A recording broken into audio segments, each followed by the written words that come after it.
Hey everyone, welcome back. This is another video game review. This time I'm going to be reviewing Ratchet Deadlocked. Okay, now, a lot of people hate on this game. I'm going to discuss exactly why and why I disagree with it in this review. But this is actually the first Ratchet game I ever played. It wasn't new when I played it, but it's the first one I ever played though. And you know, I just got it for $7.50, so not even $10. I mean, I got it for a pretty good deal. So even if I didn't like this game for whatever reason, I didn't even pay $10 for it. So whatever, and I didn't even pay for it. Someone got this for me, so you know. What's the plot of Ratchet Deadlocked? Well, Ratchet Deadlocked, I think, is supposed to take place in the same universe. It was the fourth Ratchet game that was ever released, right after Ratchet & Clank 3 Up Your Arsenal. And sorry about that. And it basically takes place where where Ratchet, Clank, and Al get captured and taken to a new sector called the Shadow Sector. Alright, and they get taken to an illegal combat sport, and the Shadow Sector is basically this lawless piece of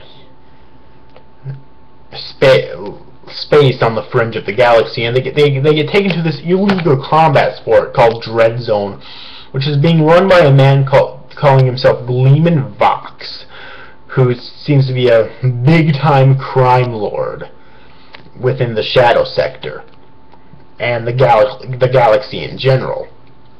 And basically Ratchet is forced to participate in Dread Zone and he's basically forced to kill heroes. That's basically what it is. You fight tons of robots, and then when you score high enough, you get to participate in arena matches. If you beat the arena match, you get to face a well-known hero, or a hero that was once well-known. Alright, and that's basically the premise of the game, and I think it works really well. I really enjoy this game. I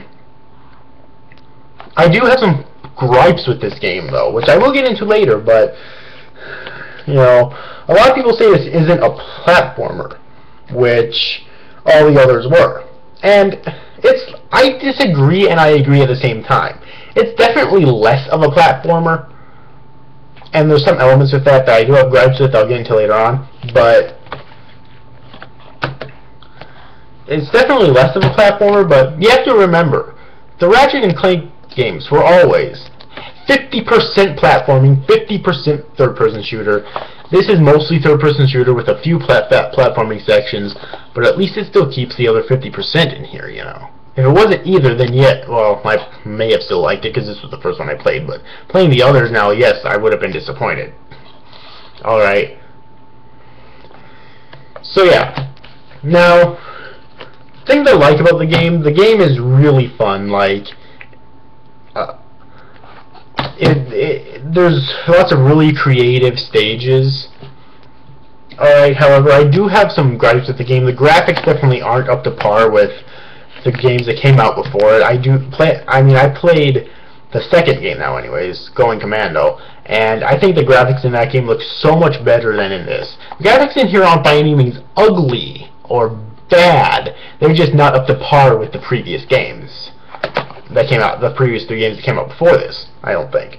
Another thing, and this is the first complaint I had in this next one, is something that I really wouldn't have when I first played this game, but playing some other Ratchet and Clank games now, you know, I realized that this is a problem, or kind of a disappointment rather, is that there's no actual bolt to collect. Because you collect bolts to get power, to buy new weapons, yeah, but like in the second game, you had the platinum bolt, you know, and there was gold bolts in there was silver bolts, right? In fucking All for One, there's the hero bolt, alright, and they're basically special bolts that you collect. But in this game, there is none. And playing some of these other games now, I found myself wondering, why is there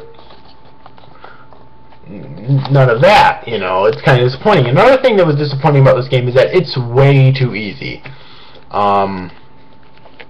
Like, even on the hardest difficulty, I barely found myself dying at all. Like, I still died, but not as much as not as much as I did from the other games.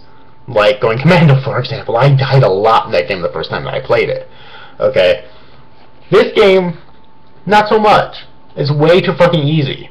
Like, I don't know if they're trying to aim this towards actually really little kids that are just getting into gaming or whatever, or not, but this game is way too easy. Okay, they really should have amped up the difficulty here. Another disappointment about this game is that Clank, although he's still in the game, he's basically just an advisor in this game. Over the internet and whatnot, gives you advice. He's never actually in the gameplay, and Clank was always an integral part in the gameplay. There were scenes, and he doesn't even join Ratchet anymore. You know, there was always been areas in the games where you play as Clank individually, or that you use something of Clank, such as the Hella Pack or the Hella Booster, I think it's called, among other things. But in this game, all he serves as is an advisor, and that was really disappointing. Alright. I think those are really my only three major gripes about the game. Oh, another thing that I felt kind of disappointing is that, and unlike the other games the games that came before this anyways, where you get to buy your armor, this game you just earn it, and some people would see that as a good thing because it took a lot of bolts to buy the armor previously, but I like it better when you buy it. It gives you more incentive to keep playing through the game, to get more bolts, or just keep grinding with your same playthrough. Alright, so you can get enough bolts to buy them, so you feel more accomplished. Here, you get the your new armors by beating exterminators at the end of each arena match. That's literally how you get your armor in this game, and it was really disappointing. Alright. Other than that, though, I think that the story is rather strong. It's not one of the strongest stories I've ever seen. Previous Ratchet and Clank games, I think, have had better stories. But this story is still kind of strong, I think.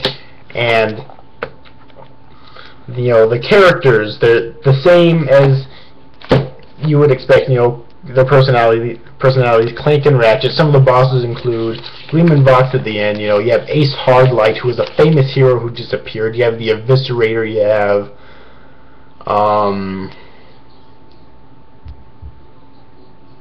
sorry about that. You have there's two others, I can't remember what the names are, but yeah, there's basically six bosses in the game, because on one of the planets you do have the King Leviathan as well. So there's actually 6 bosses in the game, and all of them can be rather difficult. Those are the only points in the game where, first time playing through it, I found myself dying a lot. Alright.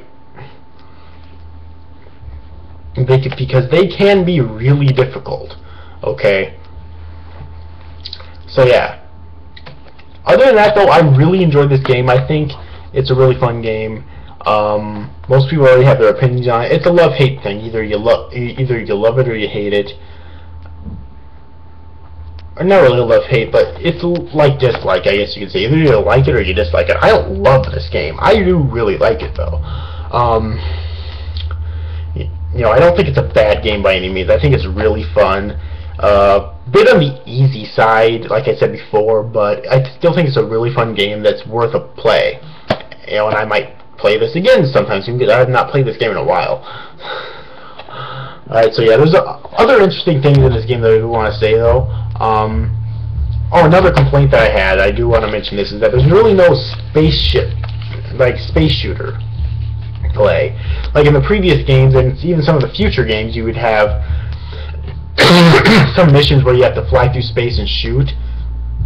And in the future trilogy, or in A Crack in Time anyways, which I reviewed a few days ago, they actually expanded upon this because, you know, you get to fly to each individual planet, you know, and say Going Commando, you didn't get to do that. You just did a short space shooter mission, and then you automatically went to the next planet. In A Crack in Time, you actually got to go to each planet individually and do other sorts of missions, like land on moons and stuff and do missions on there for people, and land on rocks and do missions on there for people. And you know, you got to go to all sorts of different sectors like that, and it was really cool.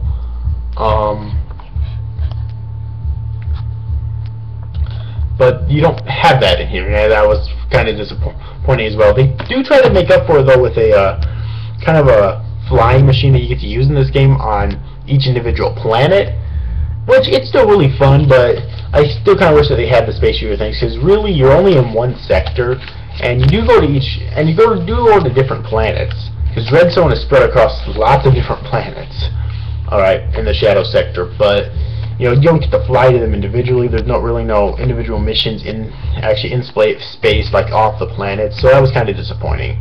Another really cool thing is the I forget what they call it. It's basically this thing right here. I forget what they call it. The Landstalker, that's what it is, which basically is a missile thing and like a heat seeker missile. It has like a machine gun on it and a heat seeking missile launcher on it. And it's really fun to use as well. But I kind of like to add into the game. And there's lots of really cool weapons in the game as well. And there's also, you know, as you can see on the front here, there's 2 battle bots that Al built accompanying Ratchet, because for some reason, you know, he's not allowed to have Clank, but he's allowed to have these battle bots. Whatever. I mean, there's 2 of them instead of 1, so I guess it's even better. And, you know, if they die, that you can actually repair them. Alright. Without even having to touch them, so it's really cool. So, yeah, but my overall rating for this game, though, is going to be a 7.8 out of 10. I think it's a really good game. Not bad. It's not amazing. There could have been definite improvements, but I still think it's a really good game. And yeah. So anyways, overall, I hope you enjoyed this review, guys. See you after, guys. Thanks for watching. Bye-bye.